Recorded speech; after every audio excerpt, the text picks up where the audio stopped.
وعلیکم ورحمۃ اللہ وبرکاتہ۔ محترم سامعین،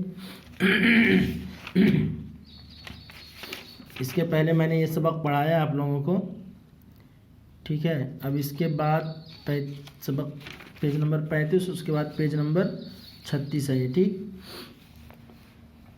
الفاظ اونٹ، کیا ہے یہ؟ اونٹ۔ اس کے پہلے بھی ہم دیکھ لیتے ہیں، کچھ اردو میں اس کا قاعدہ ہو سکتا ہے لکھا ہو، ٹھیک ہے۔ سبق کی مدد، ٹھیک ہے۔ نون غنہ ناک میں بولا جاتا ہے۔ کہاں بولا جاتا ہے؟ نون غنہ ناک میں بولا جاتا ہے۔ یہ نون ساکن ہے جو لفظوں کے آخر میں آتا ہے۔ کہاں آتا ہے؟ ہر لفظ کے آخر میں آتا ہے۔ جب آخر میں آتا ہے تو نون کا نقطہ نہیں نکالتے، نہیں لگاتے۔ نون غنہ کے بعد اگر با ہو تو میم کی آواز دیتا ہے، ٹھیک ہے۔ تو یہ میں نے اس لیے پڑھ دیا کہ اس میں کچھ بتایا گیا۔ نون غنہ ناک میں بولا جاتا ہے۔ یہ نون ساکن ہے جو لفظوں کے آخر میں آتا ہے۔ جب آخر میں آتا ہے تو نون کا نقطہ نہیں لگاتے، ٹھیک ہے۔ جیسے ہیں ابھی آگے آئے گا۔ نمبر 2، نون غنہ کے بعد اگر با ہو تو میم کی آواز دیتا ہے۔ نون غنہ کے بعد اگر با رہے گا تو اس سے میم کی آواز پیدا ہوگی، ٹھیک ہے۔ الفاظ: اونٹ، بانس، سانس۔ یہ ساری مثال میں پہلے دے چکا ہوں، اس میں کیا نام ہے، نورانی قاعدے میں حروف اخفا میں، کہ اسی طرح کی آواز جب اخفا کریں گے، تنوین نون ساکن کے بعد حروف اخفا کے 15 حرفوں میں سے کوئی حرف آئے گا تو اسی طرح سے جو بانس کا نون ہے، ٹھیک ہے، نون کی آواز کس طرح سے آ رہی ہے، اونٹ کی آواز ہمارے ناک میں کس طرح سے جا رہی ہے، سانس کی آواز میں ہم ناک میں آواز لے جا رہے ہیں، تو اسی طرح سے اخفا بھی ہوگا۔ فانس، کانٹا، سانپ، آنکھ، دانت ہیں۔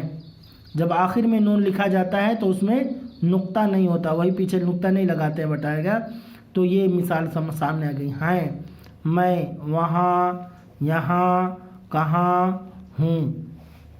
نون غنہ جہاں میم کی آواز نکلے۔ ابھی تک تو نون کی آواز نکل رہی تھی، اب یہاں پہ میم کی آواز آئے گی جب نون کے بعد کیا آئے گا؟ با آ جائے گا۔ نون ساکن کے بعد با آ جائے گا، جیسے ہم نے پہلے پڑھا۔ ابھی وہ اقلاب کا قاعدہ نہیں آیا ہے نورانی قاعدے میں، آئے گا تو انشاءاللہ بتائیں گے۔ تو نون غنہ جہاں میم کی آواز نکلے۔ انبیاء، نون کے بعد کیا ہے؟ با ہے، تو نون کو کس سے بدلیں گے؟ میم سے بدل دیں گے، انبیاء پڑھیں گے۔ کیا پڑھیں گے؟ ہمیشہ یاد رہے کہ نون کے بعد اگر با آ جائے گا اردو پڑھنے میں یا عربی پڑھنے میں، نون کے بعد اگر با آ جائے گا تو کیا ہوگا؟ نون ساکن کے بعد، ٹھیک ہے، نون کے بعد نہیں، نون ساکن کے بعد اگر با آ جائے گا تو میم سے بدل کے پڑھیں گے، جیسے انبیاء، دنبا، شنبا، شنبا لکھا ہے نا، دنبا لکھا ہے، انبیاء لکھا ہے، یہ اس طرح سے نہیں، یہ اس طرح سے پڑھیں گے، انبیاء، دنبا، شنبا۔ عنبر ہے، کیا ہے؟ عنبر ہے، لیکن پڑھیں گے کیسے؟ عنبر، نون کو میم سے بدل دیں گے، ٹھیک۔ عنبر، منبع لکھا ہے، کیا ہے؟ میم نون با عین، منبع لکھا ہے، لیکن پڑھیں گے کیسے؟ منبع۔ کیا پڑھیں گے؟ منبع۔ وہاں مت جا، اس کو نگنہ بولتے ہیں، کیا بولتے ہیں؟ نگنہ، ٹھیک ہے۔ وہاں مت جا، سانپ سے بچ، سانپ سے بچ۔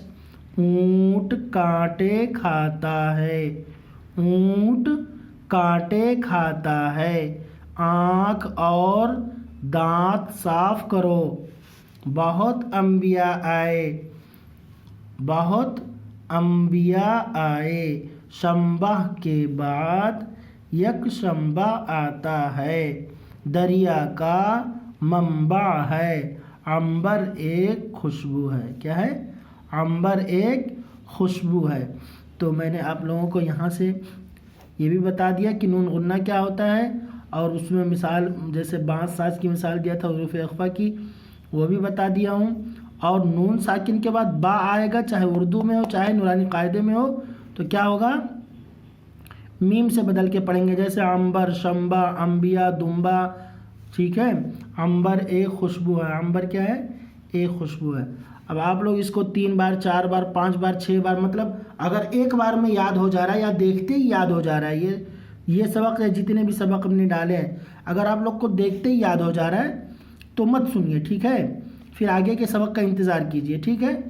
اور اگر نہیں یاد ہو رہا تو 2 بار 3 بار 4 بار پڑھیے، اور دعا میں یاد رکھیے۔ السلام علیکم ورحمۃ اللہ وبرکاتہ۔